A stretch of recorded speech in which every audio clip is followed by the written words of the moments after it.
નમસ્કાર વિદ્યાર્થી મિત્રો, ધોરણ 11 એકાઉન્ટમાં આપણે 4 ટોપિકની વાત કરી હતી. બરાબર. આજે આપણે 5મા ટોપિકથી શરૂઆત કરશું. ધંધાનું મૂલ્યાંકન. બરાબર. Valuation of business. વ્યવહારમાં અમુક વખતે માલિક દ્વારા પોતાના ધંધાનું વેચાણ અન્ય વ્યક્તિને કરવામાં આવતું હોય છે. આ સંજોગોમાં ધંધાની વેચાણ શક્તિ, ટૂંકમાં ધંધાની જે વેચાણ કિંમત છે કેટલી હોવી જોઈએ. બરાબર. હકીકતે એ ધંધો કેટલી કિંમતનો છે અને કેટલી કિંમતમાં ખરીદવો જોઈએ. આ વેચાણ કિંમત નક્કી કરવામાં હિસાબી પદ્ધતિ મદદરૂપ થાય છે. ધંધો કેટલો નફાકારક છે, આર્થિક સ્થિતિ કેવી છે તે અંગેની જાણકારી હિસાબી પદ્ધતિ આપે છે. આમ ધંધાના મૂલ્યાંકનમાં હિસાબી પદ્ધતિ મદદરૂપ થાય છે.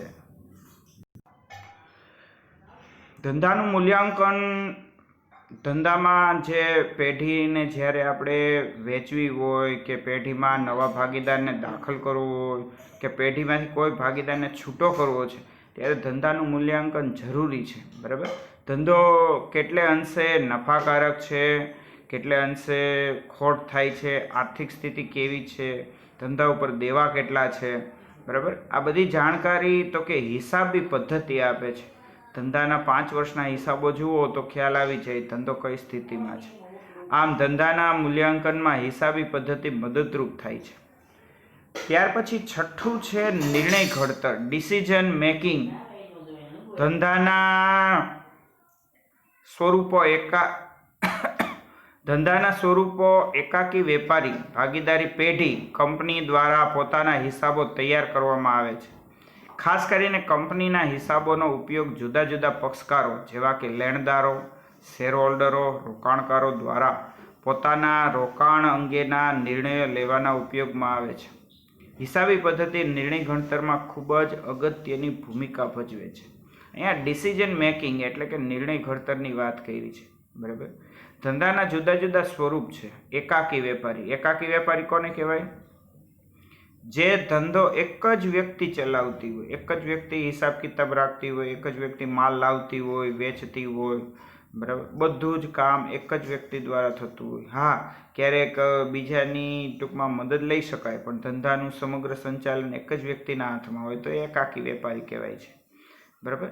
એનાથી મોટી જ્યારે વ્યક્તિ પેઢીમાં પહોંચી નથી વળી શકતો ત્યારે તો કે પાર્ટનરશિપમાં ધંધો થાય, જેને ભાગીદારી પેઢી કહેવાય છે. અને ભાગીદારી પેઢી કરતાંય ક્યાંય ઘણા બધા અંશે મોટી પેઢી એટલે કંપની કહેવાય છે, જે અબજો કરોડો રૂપિયાની હોય છે, જેમાં ઘણા બધા પાર્ટનર્સ હોય છે. બરાબર. તો આ બધા એકમો છે એ પોતપોતાના હિસાબો તૈયાર કરે છે. ખાસ કરીને કંપનીના હિસાબોનો ઉપયોગ જુદા જુદા પક્ષકાર જેવા કે લેણદાર, શેરહોલ્ડરો, રોકાણકારો દ્વારા પોતાના રોકાણ અંગેના નિર્ણયો લેવાના ઉપયોગમાં આવે છે. હિસાબી પદ્ધતિ નિર્ણય ઘડતરમાં ખૂબ જ અગત્યની ભૂમિકા ભજવે છે. કોઈ નવી કંપની સ્થાપિત થાય છે તો એ કંપનીના શેર ખરીદવા કે ન ખરીદવા, એ કંપનીના ડિબેન્ચર લેવા કે ન લેવા, તો એના હિસાબો ઉપરથી આવા નિર્ણયો લઈ શકાય છે. બરાબર. રોકાણકારો કંપનીના હિસાબો જોઈને કંપનીમાં ઇન્વેસ્ટમેન્ટ કરવું કે ન કરવું એ વિશે નિર્ણય લેતા હોય છે, એટલે નિર્ણય ઘડતરમાં ઉપયોગી છે. 7મું છે પુરાવા તરીકે, એઝ એન એવિડન્સ. હિસાબોની રચના હિસાબી પદ્ધતિના નિયમો અને સિદ્ધાંતોના આધારે થાય છે. તેથી આ રીતે તૈયાર થયેલા હિસાબોને વિશ્વસનીય ગણવામાં આવે છે. આ વિશ્વસનીયતાના ગુણના કારણે કોઈ પણ વિવાદ વખતે આ હિસાબો તો કે પુરાવાની ગરજ સારે છે. દાખલા તરીકે ભાગીદારી પેઢીના ભાગીદારો વચ્ચે હિસાબોના સંદર્ભમાં જો કોઈ વાદ વિવાદ ઊભો થાય ત્યારે ન્યાયના હેતુસર આ હિસાબોનો પુરાવો તરીકે ઉપયોગ કરી શકાય છે. અહીંયા આપણને વિદ્યાર્થી મિત્રો કીધું છે કે હિસાબોની રચના તો કે હિસાબી પદ્ધતિ પ્રમાણે થાય છે. હજી તો આપણે આ પહેલું જ ચેપ્ટર છે, આગળ જેમ આ કોર્સ ચાલશે ત્યારે ખ્યાલ આવી જશે કે આમાં ઉધાર જવાના નિયમો આવે છે, બીજા ઘણા બધા સિદ્ધાંતો આવે છે. બરાબર. તો હિસાબી પદ્ધતિ એટલે કે એકાઉન્ટિંગ છે એ એમને બસ લખી નથી નાખવાનું, એમાં ઘણા બધા સિદ્ધાંતો છે, પુરાવા છે.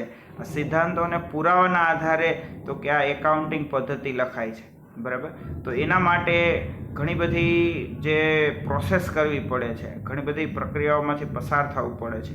એને એક આખી સિસ્ટમ છે, એ સિસ્ટમ પ્રમાણે હિસાબ લખાય છે. એટલા માટે એને પુરાવા તરીકે, ટૂંકમાં સાબિતી તરીકે રજૂ કરી શકાય છે.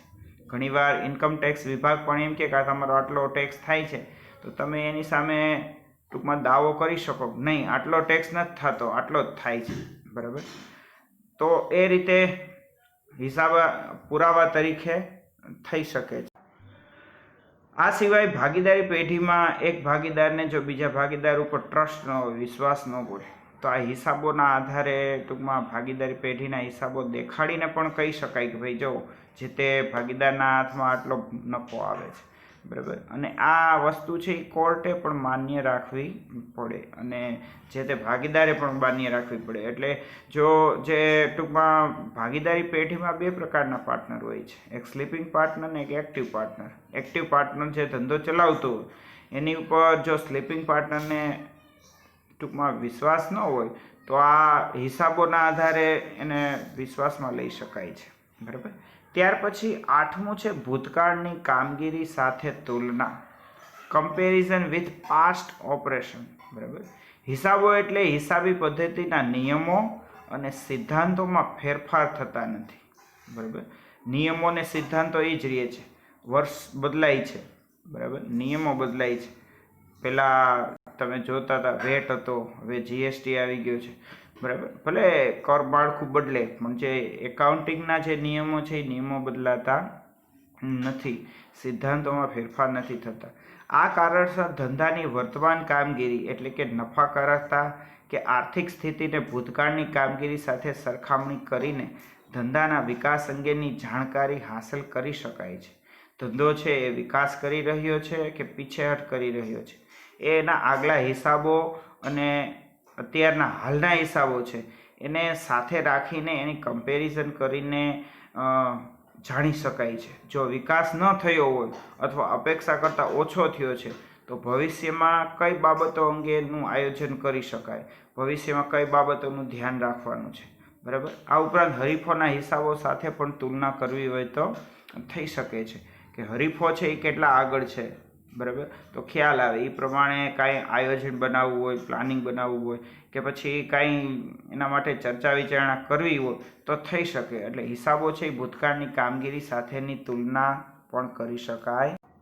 વિદ્યાર્થી મિત્રો, ત્યારબાદ 9મો આપણો ટોપિક છે નૈતિક અંકુશ, મોરલ કંટ્રોલ. હિસાબો લખવામાં આવે છે તે પુરાવા તરીકે ઉપયોગમાં લેવાય છે. તેથી કર્મચારીઓ દ્વારા કોઈપણ પ્રકારની નાણાકીય ઉચાપત કરવા અંગેનો અવકાશ ઘટે છે. હિસાબી પદ્ધતિ પણ કર્મચારીઓ પર નૈતિક અંકુશ રાખવામાં સહાય પૂરી પાડે છે. તમે હિસાબો જે રાખેલા છે, બરાબર, તો આ હિસાબોમાં ટૂંકમાં જે પદ્ધતિ, સિદ્ધાંતો, સાબિતીઓ, જે નિયમો પ્રમાણે હિસાબ લખાય છે અને આ હિસાબો લખતી વખતે બધા સિદ્ધાંતો લાગુ કરવાના, જેથી કરીને કોઈ જે કર્મચારી છે એ ગોટાળા કરવા જશે, ઉચાપત કરશે નાણાંની, તો તરત ખબર પડી જશે. બરાબર છે. એટલે જો આવા ગોટાળા થાય, નાણાકીય ઉચાપત થાય, તો એ હિસાબો તમે ચેક કરો એટલે તરત ખ્યાલ આવી છે કે હિસાબોમાં આટલા છે અને હકીકતે સિલક આટલી છે. બરાબર. તો કોઈ પણ કર્મચારીને ડર પણ લાગે કે હું કંઈક ગોટાળા કરવા જઈશ અને પકડાઈ જઈશ તો. બરાબર. તો આ હિસાબી પદ્ધતિ છે આ રીતે પણ ઉપયોગી છે. ટૂંકમાં કર્મચારી ઉપર નૈતિક અંકુશ એટલે કે એની મેળે અંકુશ રહે છે, પોતે નીતિમત્તાથી કાર્ય કરે છે. બરાબર. ત્યાર પછી 10મું મહત્વનું છે કે સુધારાત્મક પગલાં, કરેક્ટિવ મેઝર્સ. વ્યવહારમાં ઘણી વખતે ધંધાના માલિકો કે સંચાલકો દ્વારા ભૂતકાળમાં એવા નિર્ણયો લેવાયા હોય કે જેના કારણે નુકસાન થયું હોય. આ નિર્ણયોની અસર હિસાબોમાં પ્રતિબિંબિત થતી હોય છે. આવા પ્રકારની ભૂલ ફરીથી ન થાય તે અંગેની કાળજી રાખવામાં આવે છે અને તે અંગે સુધારાત્મક પગલાં લેવામાં આવે છે. બરાબર. એકવાર ભૂલ થઈ ગઈ કાંઈ વાંધો નહીં, પણ બીજી વાર ભૂલ ન થાય એનો ખાસ ખ્યાલ રાખવાનો છે. બરાબર. તો આવી બીજી વાર ભૂલ ન થાય એટલા માટે તો કે સુધારાત્મક પગલાં લઈ શકાય છે. બરાબર.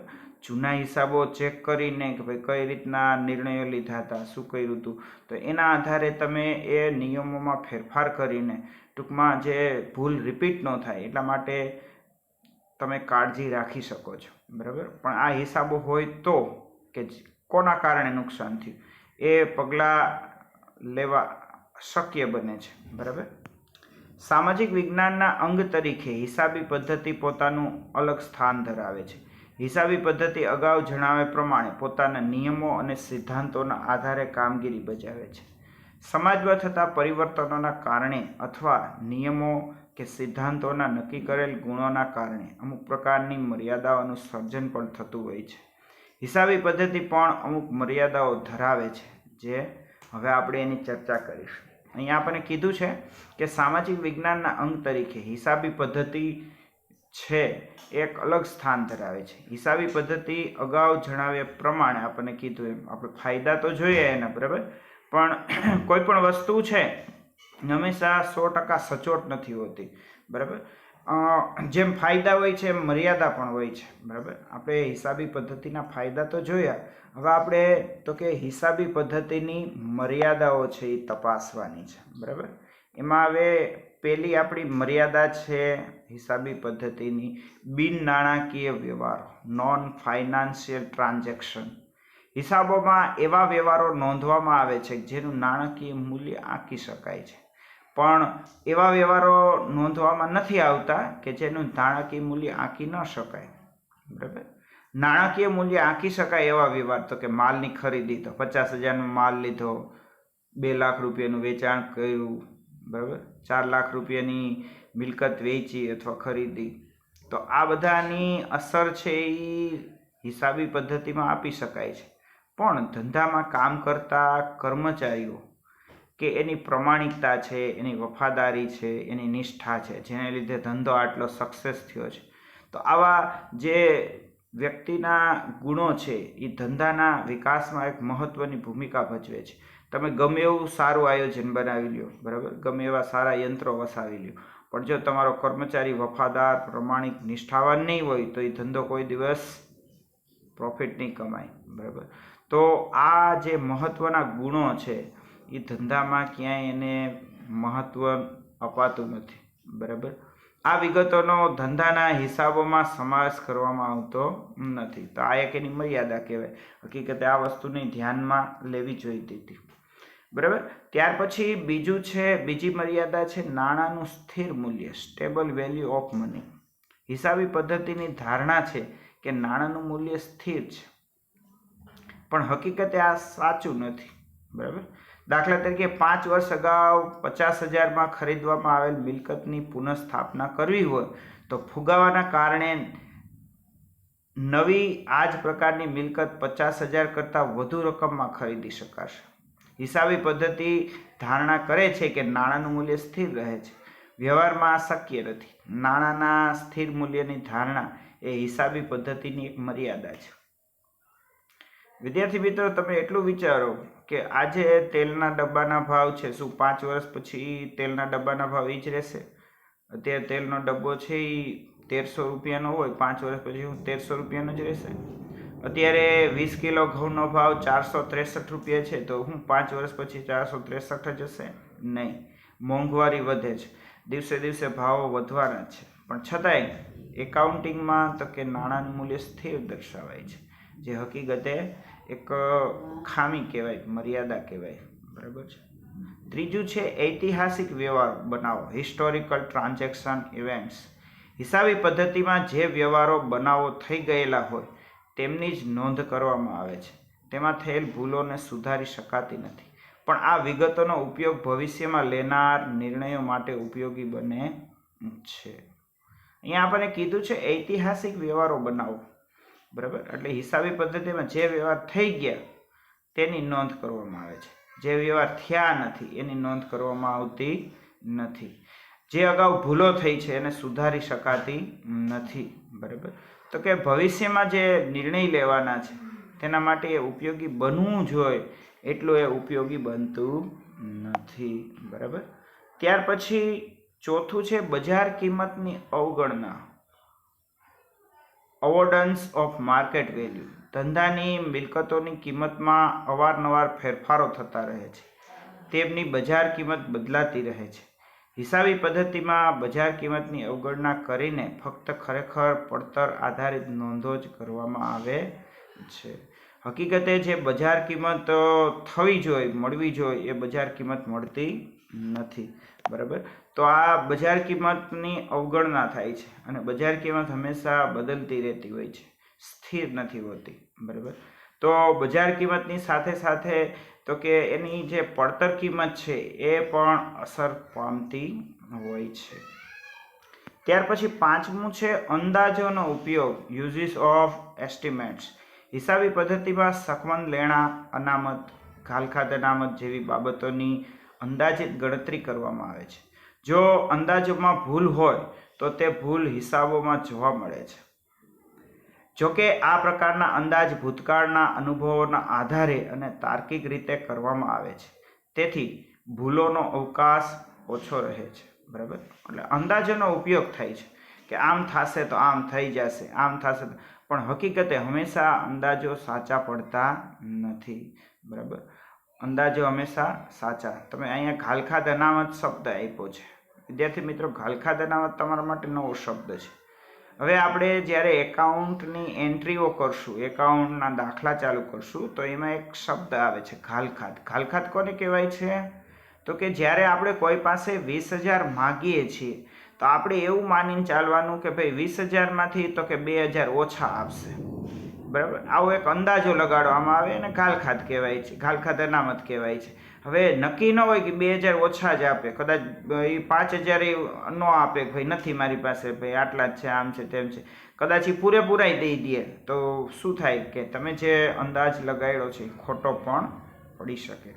જોકે આ પ્રકારના અંદાજ ભૂતકાળના અનુભવના આધારે હોય છે કે ભાઈ ભૂતકાળમાં લાખ રૂપિયા કોકને ઉછીના દીધા હતા તો પાછા 80 આપ્યા હતા, તો એનો અર્થ એવો કે 20,000 ઓછા આવ્યા, તો પછી એવો અંદાજ મારીને ચાલતા હોય કે ભાઈ 20,000 દર વર્ષે ઓછા આવશે, પણ એ સાચું નથી.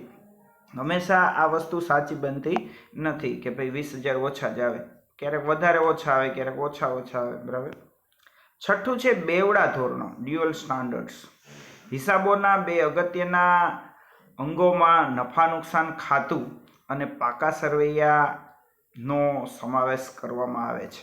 નફા નુકસાન ખાતું જેને આવકનું પત્રક પણ કહેવામાં આવે છે, ચાલુ કિંમતે તૈયાર કરવામાં આવે છે, જ્યારે પાકા સરવૈયાની વિગતો જૂની કિંમતે એટલે કે ઐતિહાસિક કિંમતે દર્શાવવામાં આવે છે. આ પ્રકારની વિસંગતતા અહીં જોવા મળે છે. વિદ્યાર્થી મિત્રો, અહીં આપણને એમ કીધું છે કે તમે જ્યારે એકાઉન્ટ લખશો ત્યારે નફા નુકસાન ખાતું, બરાબર, એક બાજુ ધંધાના ખર્ચા અને બીજી બાજુ ધંધાના તો કે આવકો નોંધેલી હોય, એ નફા નુકસાન ખાતું કહેવાય છે. તો નફા નુકસાન ખાતામાં અને પાકા સરવૈયામાં આ બે વસ્તુ બનાવવાની છે. તો નફા નુકસાન ખાતામાં તો કે આવક જાવકનું પત્ર છે, જ્યારે પાકા સરવૈયામાં તો કે જૂની કિંમતે મિલકત દર્શાવાય છે. હકીકતે તમે 5 વર્ષ પહેલાં જે ગાડી લીધી છે એ ગાડી છે એની કિંમત અત્યારે કાંઈ ત્યારે 7 લાખ રૂપિયા હતી, શું 5 વર્ષ પછી 7 લાખ જ હશે? ઘટી ગઈ છે, પણ છતાંય હિસાબોમાં એ 7 લાખની ગાડી દર્શાવે, તો એ એક મર્યાદા છે અહીંયા. બરાબર છે. તો એ સાચું નથી. બરાબર. ઉપરની આ મર્યાદાઓ હોવા છતાં હિસાબી પદ્ધતિ ધંધાના માલિકો માટે, સરકાર માટે, વિવિધ પક્ષકાર જેવા કે રોકાણકારો, લેણદારો, ધિરાણ કરનારાઓ વગેરે માટે ખૂબ જ વ્યવહારિક મહત્વનું સ્થાન ધરાવે છે. આ મર્યાદાઓ એ હિસાબી પદ્ધતિના વિકાસના અવરોધ તરીકે કામ કરતી નથી. તદુપરાંત આ મર્યાદાઓ નીચેના કારણોસર પણ દૂર થાય છે. બરાબર.